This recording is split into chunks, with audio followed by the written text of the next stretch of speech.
कहानी सर्वव्यापी शक्ति एक खोज।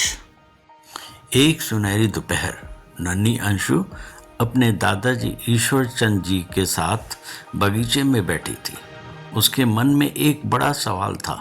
उसने पूछा, दादाजी, सब कहते हैं कि भगवान बहुत शक्तिशाली है, लेकिन उसकी शक्तियाँ कहाँ हैं?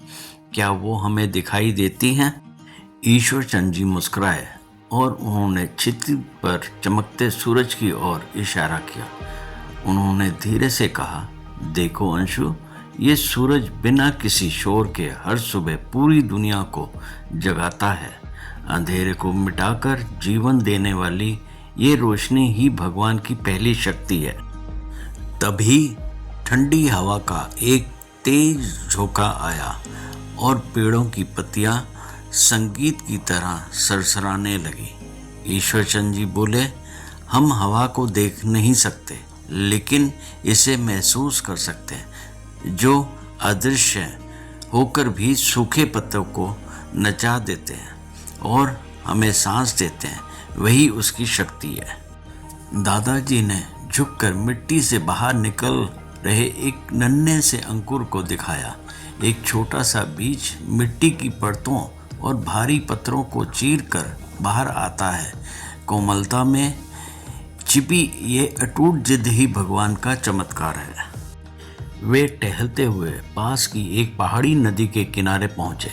ईश्वर चंद जी ने बहते पानी को देखते हुए कहा, ये नदी ऊंचे पहाड़ों से गिरती है और पत्थरों को तराशते हुए अपना रास्ता खुद बनाती है। बिना रुके चलते रहने का यह साहस भी उसी की शक्ति का प्रतीक है। लेकिन दादाजी, अंशु ने सोचते हुए पूछा, क्या उसकी शक्ति केवल बाहर की दुनिया में ही है?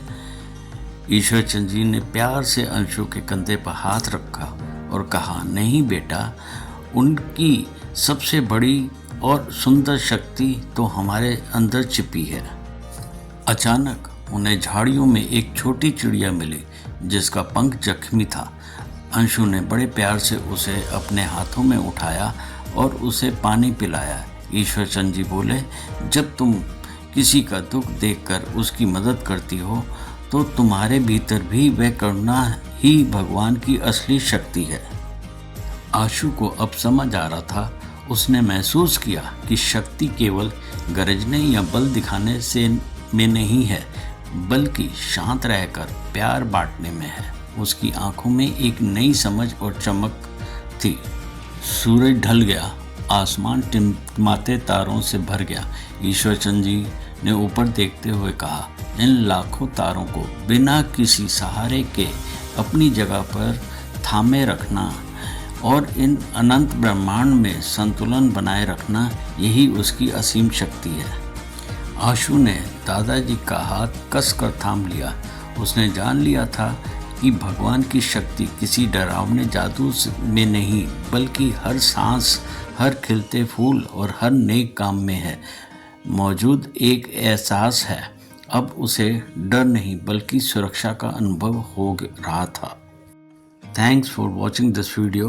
Stay connected with us for more knowledgeable and motivational video. Like, share, comment and subscribe our channel. Thank you.